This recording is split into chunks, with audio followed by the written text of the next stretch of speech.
Nah, kisah kedua yang bakal aku ceritain ini datang dari wawa aku yang bernama Putri dari Palu. Halo Putri, halo Palu. Dan yang epic dari cerita Putri ini, Wak, dia menyertakan video sama fotonya. Nah, cerita yang diceritain oleh Putri ini sebenarnya adalah cerita yang dialami adiknya, Wak, namanya Ayu. Jadi Putri ini 4 bersaudara. Si Putri yang pertama, anak kedua namanya Kiki, anak ketiga namanya Doka, nah anak terakhir ini namanya Ayu. Nah, jadi ini cerita tentang si adik bungsu, Wak, ya. Nah, Putri ini bilang kalau Ayu ini bisa dikatakan IndiHome, Wak, atau indigo, karena dia ini mampu melihat bahkan mendengar suara-suara dari makhluk tak kasat mata. Jadi pada suatu hari, Wak, Ayu ini baru balik dari kampus. Saat itu hari udah mulai senja lah dan azan maghrib sudah dikumandangkan. Nah, sesampainya di rumah, Ayu ini bergegas mandi dan dia langsung tidur. Tidak seperti biasanya, Wak, Ayu ini selalu sholat tepat waktu. Tapi pada saat itu, Wak, Ayu tidak melaksanakan sholat maghrib. Ayu mandi, dia langsung naik ke tempat tidur, dia tidur. Alasannya memang karena dia capek kali setelah mengikuti kegiatan ekstra di kampusnya. Nah, seperti biasanya, Wak, Ayu ini tidur selalu dengan suasana kamar yang gelap dan hanya ada lampu AC aja yang nyala. Kalian tahu kan ada lampu AC yang warna merah atau biru atau hijau atau kuning-kuningan tuh loh, Wak. Cuman itu aja. Nah, sekitar setengah jaman gitu tiba-tiba Ayu teriak, "Bunda!"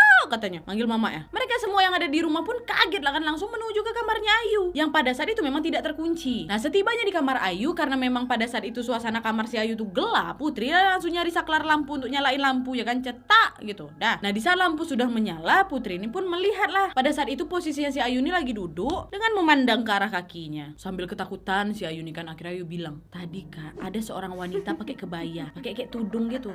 Mukanya pucat. Dia narik kaki Ayu sambil dia ketawa seolah-olah mau nyeret Ayu nih, Wak, Kak, dan mau menjatuhkan Ayu dari tempat tidur," kata dia. Nah, Putri ini pun akhirnya langsung ngecek lah kamarnya si Ayu ini kan, sampai ke kolong tempat tidur dicek ya. Nah, di saat ini Putri ngomong, "Nggak ada apa-apa, Dek. Mungkin kau cuma mimpi aja, Nak." Bunda mereka pun juga menimpali, "Makanya sayang, berdoa dulu sebelum tidur. Udahnya kau tidur maghrib pula, nggak sholat dulu." Nah, di saat itulah Ayu nggak berani lagi melanjutkan tidurnya. Dia langsung bergegas ngambil air wudhu. Dia langsung melaksanakan sholat maghrib kan. Nah, setelah sholat maghrib ini, Putri ini balik nanya ke Ayu, "Kok bisa kau ngelihat dengan jelas kalau ada orang yang mau narik kakimu? Sama kok bisa menjelaskan detail bentuk dan rupanya dia, padahal kan suasana kamar kok gelap." Ya kan, terakhir kan memang dia matiin lampu, cuman ada lampu AC aja yang ternampak kan. Nah, terus Ayu jawab, "Iya Kak, aku tahu. Seingat aku pun lampu udah aku matiin sebelum tidur. Kan Kakak tahu aku nggak bisa tidur kalau terang kan. Cuma memang tadi Kak, waktu perempuan itu narik kaki aku, kamarku tuh tiba-tiba terang. Kayak lampu kamar aku tuh udah dihidupin gitu loh. Nah, pas Kakak sama Bunda buka pintu kamar aku, barulah itu suasana kamarku balik gelap lagi. Sampai akhirnya Kakak yang nyalain lampu." Nah, sejak saat itulah, Wak, Ayu sering mengalami gangguan-gangguan, bahkan semakin jelas. Ayu juga jadi sering susah tidur dan kebangun tengah malam. Sampai suatu malam nih, Wak, sekitar jam 2 malam, Ayu ini nggak bisa tidur. Dia mainlah handphone ya kan. Dia buka-buka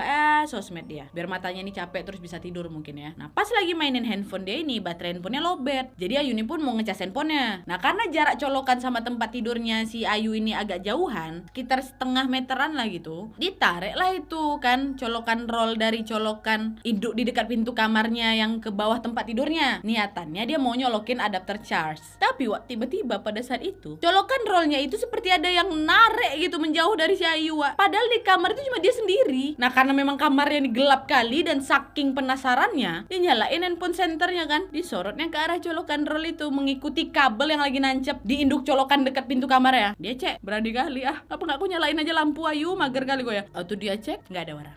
Ya, Ayu cuma terdiam sebentar sambil dia mikir, "Aku ini udah tidur apa belum ya? Apa aku mimpi kali ya?" Antara shock dan percaya, akhirnya dibatalinnya dia ngecas handphonenya, Wak. "Nanti aja lah, tunggu pagi aja," pikirnya gitu. Dah, siapa itu yang narik colokan kau, Ayu? Nah, di malam berikutnya nih, berselang 3 harian lah dari kejadian tadi, Ayu balik lagi nggak bisa tidur, Wak. Tapi kali ini dia mainin handphonenya sambil dengerin lagu dengan menggunakan headset kan, buat ngilangin ketakutannya lah gitu. Nah, sekitar jam 3 subuh gitu, Wak, Ayu seperti mendengar ada suara orang lagi nyanyi di samping telinganya dengan sangat jelas. Padahal dia menggunakan headset dengan volume yang lumayan gede lah untuk ruangan yang hening kayak gitu. Kaget lah si Ayu kan, dilepaskan headsetnya, dia duduk diam gitu di atas tempat tidurnya kan, dan coba mendengarkan kembali suara yang tadi dia dengar untuk bisa memastikan kalau dia ini nggak salah dengar. Tapi ternyata yang dia dengar malah suara roda kursi belajarnya yang bergeser, seperti ada yang menarik, yang kemudian disusul dengan suara ketikan keyboard di meja belajarnya, Wak. Tadi ada suara nyanyi, dilepas mau aku dengerin lagi, tiba-tiba ada suara nggak bunyi pula kursi aku, nggak bunyi pula, pokok gitulah, Wak. Kursi bergeser, ada suara ketikan laptop. Akhirnya panik si Ayu kan, udah ketakutan kali dia cepat turun dari tempat tidurnya, dia nyalain saklar lampu dekat pintu masuk kamarnya kan, dan setelah lampu menyala ternyata tidak terjadi apa-apa. Posisi kursi belajarnya masih rapi, Wak. Rapat sama meja belajarnya. Nah, karena takut malam itu, Ayu pun akhirnya memutuskan untuk tidur dengan lampu yang menyala sampai pagi. Dah, nggak cuma sampai situ aja nih, Wak. Mohon maaf. Malam berikutnya nih, Wak ya. Ayu kembali lagi nggak bisa tidur. Dia main handphone lagi. Tapi pada saat itu dia nggak matiin lampu kamarnya. Dia takut ya kan. Dan ternyata Ayu sempat merekam kejadian mistis yang terjadi di malam itu. Ini videonya.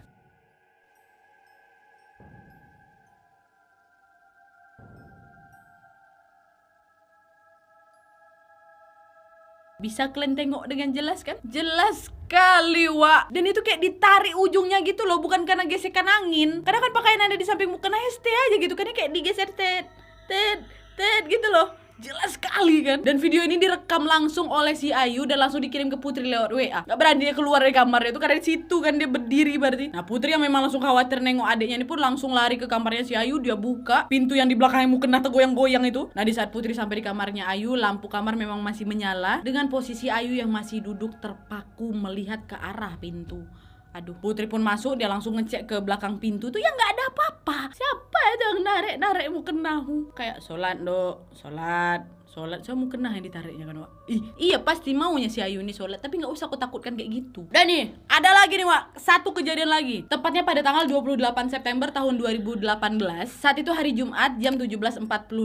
Pas kali bertepatan dengan gempa berkekuatan 7,4 skala Richter yang sempat mengguncang Palu kan. Nah, semenjak itu Putri sekeluarga nggak ada yang berani tidur dalam rumah, Wak. Ditambah memang keadaan rumah kan memang berantakan kali, semua perambotan rumah berjatuhan. Dengan keadaan gelap, aliran listrik juga sempat putus dan nggak ada sinyal ya kan. Nah, Putri sekeluarga pun memutuskan untuk tidur di halaman rumah beratapkan langit. Nah, pada saat itu anggota keluarga yang perempuan berjejer tuh dengan kasur spring bed yang sama, dan yang laki-laki tidur terpisah dengan spring bed yang lain. Nah, posisi mereka pada saat itu dekat dengan garasi motor, Wak. Jadi pas kali di depan pintu garasi motor tuh, jadi posisi tidurnya tuh Ayu, Bunda, Kiki adik Putri yang kedua, baru si Putri. Nah, karena memang waktu itu Palu masih terus diguncang gempa setiap jamnya, Wak. Jadi mereka ini pun tidur kayak tidur-tidur ayam gitulah. Nah, di saat inilah, Wak, Putri nggak sengaja ngeliat Ayu nih ngejepret sesuatu ke arah pintu garasi. Terus ditanyalah sama Putri kan, ngapa Dek? Ayu jawab singkat aja, nggak. Mungkin pada saat itu dia nggak mau nambah kepanikan semua orang, Wak ya. Jadi dia belum mau cerita. Barulah kebesokan paginya Putri sekeluarga ini dibuat geger dengan foto hasil jepretan si Ayu setelah Ayu menunjukkan foto ini. Nah, kalian tengok itu. Sejelas itu si kakak ini diri di situ, Wak. Rambutnya, ya Allah, Ayu, kok nggak takut kena gempa di dalam itu? Kak Gunti keluar, ngapa kau? Sejelas itu, Wak. Sejelas itu, kalian bisa lihat kan. Dan sebenarnya juga masih banyak lagi cerita-cerita dari si Ayu ini, Wak. Saking seringnya dia mengalami gangguan-gangguan mistis ini ya, dia sampai udah terbiasa aja dan menganggap gangguan-gangguan itu adalah hal yang biasa. Sampai detik ini pun Ayu masih sering cerita soal apa aja yang dia alami kepada si Putri dan keluarganya. Ayu, ini perkara IndiHome kali ya. Ram kali, Wak, bisa sejelas itu. Dari video foto bisa sejelas itu. Yuk, jangan malu-malu yuk kalau mau menceritakan lagi sama kami yuk. Jangan ke Putri sama keluargamu aja yuk. Kami pun pengen denger lagi yuk. Ya kan? Ayo kita lanjutlah ke cerita terakhir. Udah takut di sini.